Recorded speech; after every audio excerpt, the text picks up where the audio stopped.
Yang kita dengar pada hari ini memperlihatkan sebuah relasi, hubungan. Dan relasi yang diperlihatkan dalam bacaan pertama adalah relasi antara Yahweh, Allah, dan umat Israel. Betapa Yahweh mencintai umatnya. Sampai dikatakan tadi dalam kitab Keluaran, aku telah mendukung kamu di atas sayap Raja Wali dan menghantar kamu kepadaku. Jadi perumpamaan Raja Wali adalah sebuah hewan, burung yang amat sangat perkasa, bisa melindungi. Jadi sosok Raja Wali adalah sosok yang membuat aman.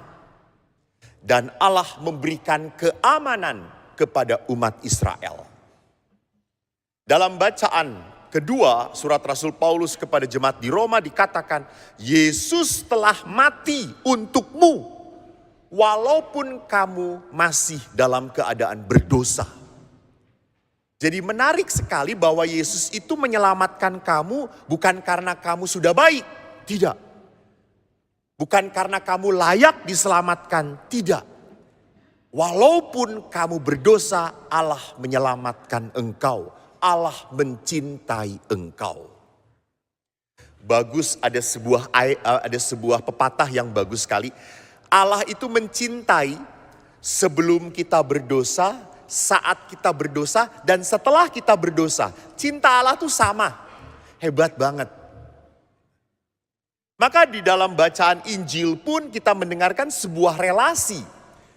Bagaimana Yesus melihat orang-orang dan hatinya tergerak pada belas kasihan. Mereka itu seperti domba tanpa gembala. Namun relasi antara Yahweh dan umatnya bukanlah relasi tanpa ikatan.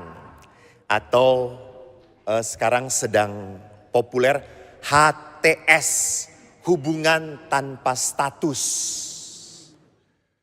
Bukan hubungan tanpa status. Karena apa? Hubungan Israel dengan Tuhan adalah hubungan eksklusif dan mengikat. Hanya aku Tuhanmu, engkau umatku. Dan mengikat. Lihat tadi ikatannya. Jika kamu sungguh-sungguh mendengarkan firmanku dan berpegang pada perjanjianku, engkau akan menjadi harta kesayanganku. Ini ikatan. Lu setia pada gue setia pada elu. Itu kata-kata anak muda sekarang. Maka sama, para rasul pun punya ikatan dengan Yesus. Mereka selama 3 tahun hidup bersama Yesus.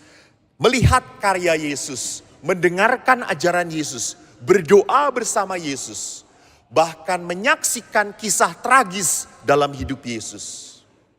Dan setelah itu mereka mendapatkan tugas perutusan. Yaitu apa? Wartakanlah kabar sukacita. Saudaraku, lihatlah bahwa relasi kita pun dengan Allah, dengan gereja tidak pernah boleh menjadi sebuah relasi yang tanpa status. Gak boleh hubungan kita dengan gereja dan dengan Allah itu hubungan tanpa status. Terserah saya. Jadi saya itu kan ngelihat di Google, apa sih ciri khas hubungan tanpa status? Ada 3 ciri. Pertama, ciri khas hubungan tanpa status itu adalah tidak mau berkomitmen. Gak mau ribet dan tidak mau banyak aturan. Gak mau diikat. Yang kedua, muntaber. Mundur tanpa berita. Yang ketiga, hanya datang kalau membutuhkan. Nah ini, banyak orang Katolik yang punya hubungan dengan gereja, hubungannya tanpa status. Tapi tidak umat Helena. Enggak. Oh, umat Helena jos. Mengapa saya memuji? Karena sebentar lagi saya pergi daripada saya dimaki. Menyedihkan toh kalau ada umat yang Romo, mau jadi Katolik aja susah, harus katekumen 1 tahun, ribet, ngapain? Mendingan ke gereja lain saja, gampang, mau, ayo dibaptis dalam nama Allah Bapa, Putra dan Roh Kudus, amin. Kucelupkan dan kau kutenggelamkan, baru tahun depan bangkit gitu ya. Iya. Mau jadi pengikut Yesus jangan gampangan. Tidak bisa jadi orang Katolik yang tidak mengerti imannya. Ngapain? Nggak bener jadi orang Katolik blow on. Cuma ngertinya buat tanda salib, salam Maria, Bapa kami dan aku percaya.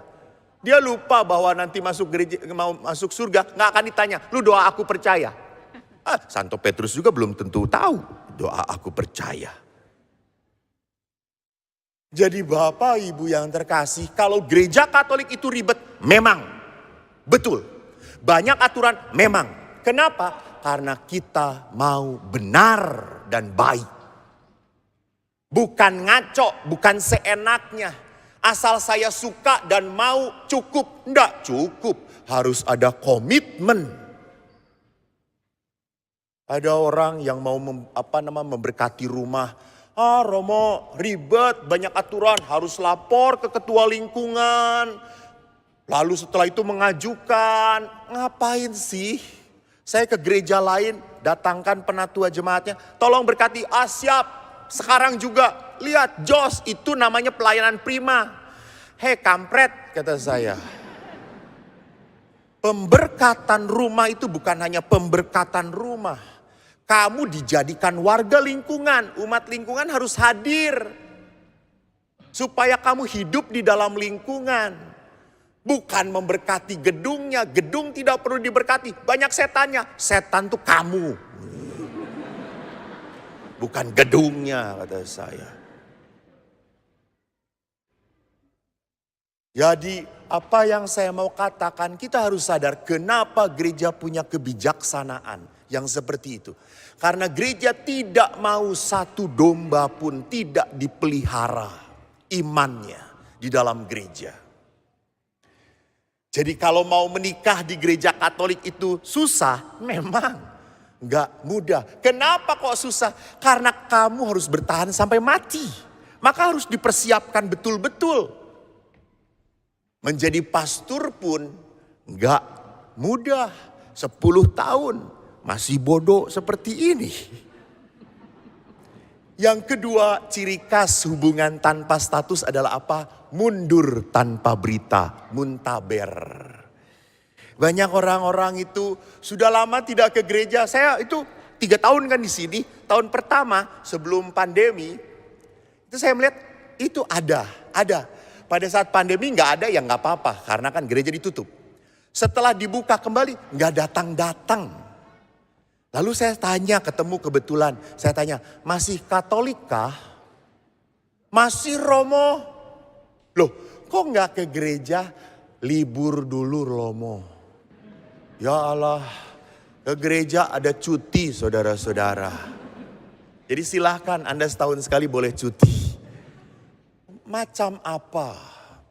Kita melihat ke gereja itu sebagai sesuatu kewajiban, bukan sebagai sesuatu kerinduan. Saya rindu untuk berjumpa dengan Allah. Saya rindu diberi makan oleh Tuhan. Ada orang Katolik juga yang muntaber karena apa? Tersinggung. Khotbah Romo Eko nyebelin.